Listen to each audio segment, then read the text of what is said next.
Lubdaka tanpa sadar melakukan semua itu, namun dia mendapatkan apa yang sebetulnya harus didapatkan oleh orang yang selama ini selalu berbuat baik. Ketulusan.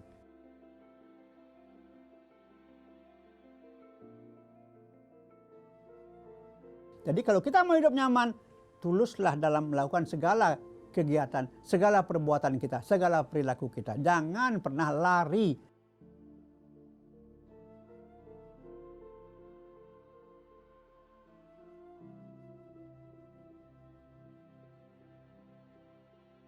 Tetaplah tulus, tulus dan tulus.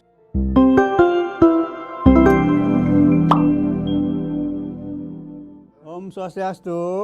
Kalau kita bicara Lubdaka itu kaitannya pastilah dengan Siwaratri yang sebentar lagi akan kita hadapi kira-kira menjelang Tilem, sehari sebelum malam Siwaratri. Ini berkisah tentang seorang pemburu. Kalau yang kita kenal di Nusantara ini, pemburu itu namanya Lubdaka. Tapi kalau di Purana itu ada nama pemburu Nisada, tapi sama saja perannya. Pertama, kata pemburu berarti ada yang diburu. Apa sih sebetulnya yang diburu? Sebenarnya kalau dalam cerita ini yang diburu adalah hewan-hewan buruan yang ada di tengah hutan. Jadi dia pergi ke hutan dan berburu hewan. Tapi sebetulnya di balik kata hewan yang diburu ini, sebetulnya yang diburu adalah spiritualnya. Jadi yang diburu sebetulnya sesuatu yang tidak kelihatan. Ini kan namanya kisah ya, namanya kisah. Lubdaka, sang pemburu. Seharian dia berburu di hutan, tidak mendapatkan seekor pun buruan. Akhirnya dia kemalaman di hutan, sehingga dia harus menginap di hutan. Nah, untuk menyelamatkan dirinya supaya tidak menjadi korban hewan-hewan hutan itu, maka dia memanjat sebatang pohon. Ternyata pohon itu adalah pohon bila. Ya, pohon bila. Dan dia tidak berani tidur, takut jatuh mungkin dari pohon itu. Dan dia pun tidak memahami, tidak sadar bahwa di bawah pohon itu ada sendang. Ada semacam danau kecil, ya, danau kecil, senang lah katakan begitu. Dan supaya dia tidak tidur, lalu dia memetiklah selembar demi selembar daun bila itu dan dia jatuhkan. Di sisi lain dia pun tidak paham bahwa di dalam sendang itu ada lingga.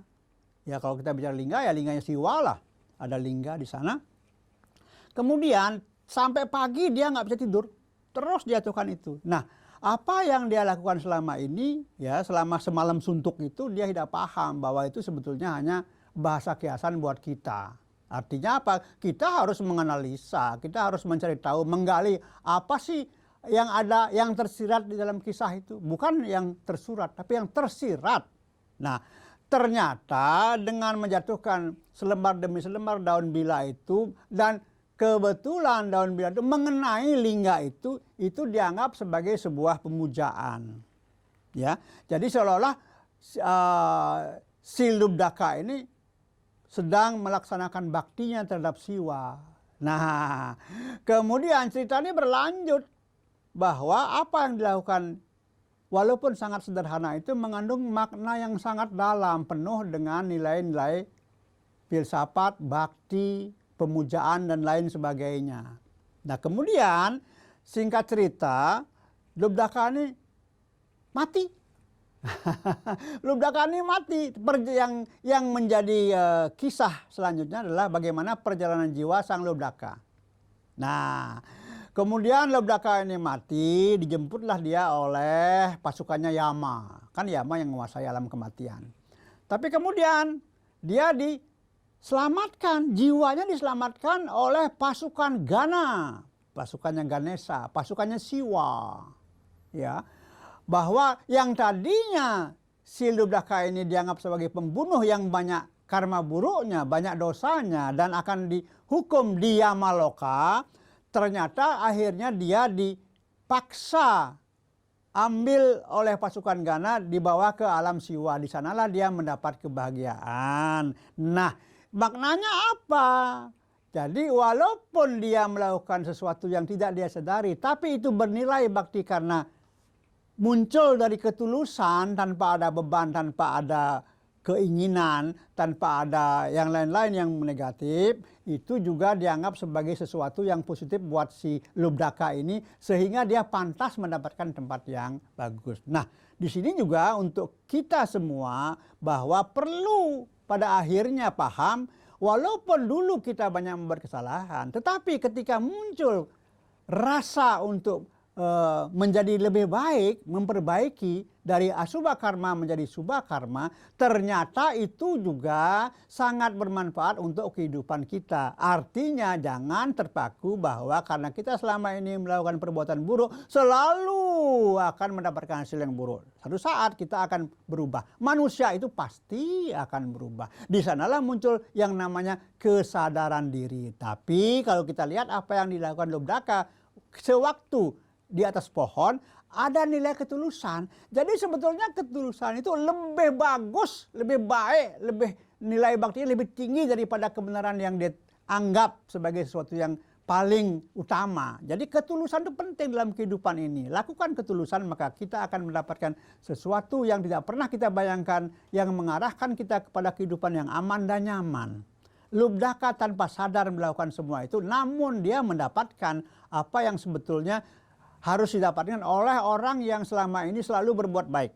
Ketulusan, menumbuhkan kesadaran. Akhirnya sang Lubdaka mendapatkan kesadaran itu dan kenyamanan itu ketika dia berada di Siwaloka, bukan lagi di Yamaloka. Nah, ini penting sekali untuk kehidupan kita. Jadi kalau kita mau hidup nyaman, tuluslah dalam melakukan segala kegiatan, segala perbuatan kita, segala perilaku kita. Jangan pernah lari dari apa yang sudah dikodratkan kepada kita.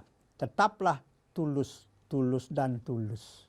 Itu sebetulnya yang harus kita bisa ambil dari kisah Lubdaka sang pemburu yang tidak pernah mendapatkan buruan dalam sehari itu, sehingga dia akhirnya terpaksa menginap dan melakukan hal-hal yang tidak disadari yang merupakan sebuah bakti yang nilai baktinya sangat amat luar biasa.